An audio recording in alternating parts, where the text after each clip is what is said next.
Well, here's the allegation: a global pay-to-play scheme that sold access to Joe Biden when he was vice president. Well, Capitol Hill Republicans say they have evidence supporting that claim. They're determined to dig deeper into what they claim is the Biden family profiting at the expense of America's national interests. Well, Gary Lane brings us the details. Republican members of the House Oversight Committee recently laid out what they believe is a global web of Biden family influence peddling. The 36-page memorandum alleges that foreign businessmen sent millions in wire transfers to numerous limited liability companies that then transferred the cash to bank accounts of at least 9 Biden family members. Much of the money came from China, including transactions involving the Chinese energy company. A Biden associate, Rob Walker, used his company to funnel money from the Chinese to various Biden family members. Democrats dismissed the evidence, even though it was based on bank records directly from the bank.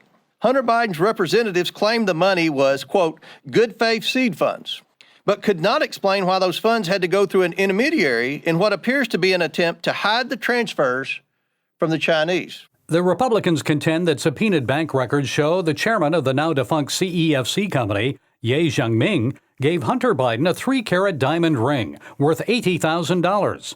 In February 2017, 9 days after he met Ye in Miami, $3 million was wired to a company owned by Hunter Biden business associate Robert Walker, followed by another $3 million the next month. The U.S. Treasury Department's Financial Crimes Enforcement Unit listed the transfers as suspicious activity. At least $500,000 made its way from Walker's LLC to Hunter Biden's Owasco company that year. The only logical conclusion of a financial professional is you are concealing money. Let me restate this.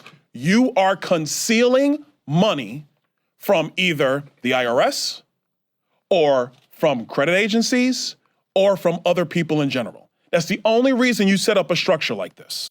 Former assistant federal prosecutor for Northern California, John O'Connor, sees a troubling pattern. Everything points to criminal behavior. And I think there's plenty there, in my view, to show, number one, money laundering and what they call structuring, having different devices intended to fool the authorities as to what was happening in a corrupt transaction. While the House Government Oversight Committee has not yet declared the money transfers illegal, members are planning additional subpoenas in hopes of uncovering the truth. Every time we turn over a rock, there's more information, there's more possible corruption, there's more possible allegations that need to be investigated. House Republicans charge the FBI is not cooperating with the investigation. That's because the FBI refused a subpoena demanding it hand over a key document tying Joe Biden to an alleged bribery scheme with a foreign national. The Bureau claims that turning over the document would harm confidential sources and information. Now, Oversight Committee members also have allegations from an IRS whistleblower who reports the entire team investigating Hunter Biden for tax evasion has been disbanded. This is a massacre, but it's done by stealth and by poisoning. And nobody was supposed to know about this.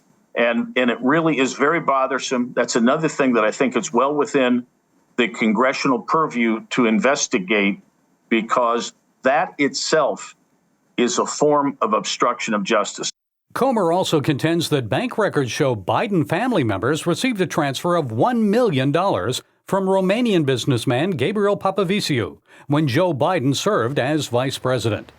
While Vice President Biden was lecturing Romania on anti-corruption policies, in reality, he was a walking billboard for his son and family to collect money. In fact, the money stops flowing from the Romanian national soon after Joe Biden leaves the vice presidency. So what is the likely outcome of the Oversight Committee investigation? O'Connor believes charges may be brought against Hunter Biden for not registering as a foreign agent, and that might begin to spell trouble for his presidential father. If Joe Biden knew this and participated in the scheme for his son to act as an unregistered foreign agent, corruptly or otherwise, just as an unregistered foreign agent, that pits him as a potentially in the line of fire here. Furthermore, O'Connor believes a special counsel should be appointed immediately. There's clear evidence of a conflict because, after all, Joe Biden's the boss of Merrick Garland.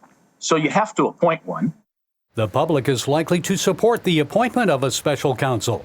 A Harvard University political studies poll released last April found that 67% of American adults felt, if found to be true, Hunter Biden selling access to his father is an impeachable offense for President Biden. The American people do not trust the federal government. They don't trust Congress. They don't even trust current presidents because of the kind of possible and alleged corruption that we see at every level of government, and no one is ever held to account. So far, however, Republicans are alone in their accountability efforts. Democrats and various news outlets are either debunking or ignoring the committee's findings. If a scandal falls in the forest and nobody's there to hear it, is there a scandal? And that's what's happening here. Gary Lane, CBN News. Well, we've already seen a disinformation campaign created by Democrat campaign operatives over the Hunter Biden laptop. And are we seeing that now with this? I would encourage the investigators at Capitol Hill, the Republicans, you ought to talk with Christopher Hines. Christopher Hines is related to John Kerry. John Kerry married his mother. Christopher Hines was also a business partner with Hunter Biden.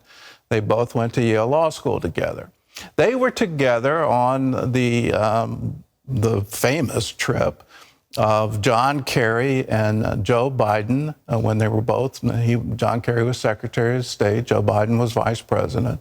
They went with their father and father-in-law to China together and somehow secured deals there while their fathers were doing diplomatic visit. Well, Christopher Biden broke his relationship with Hunter Biden over Burisma. He left that partnership. And that's a key. And I think Congress ought to ask why. Why did you do that? And what was troubling you in all of those arrangements? I think that's the key. When you talk to people who were in partnership with Hunter Biden and then left, what's the reasoning behind that? But this is going to get very serious over the next year and will absolutely play out in the presidential election.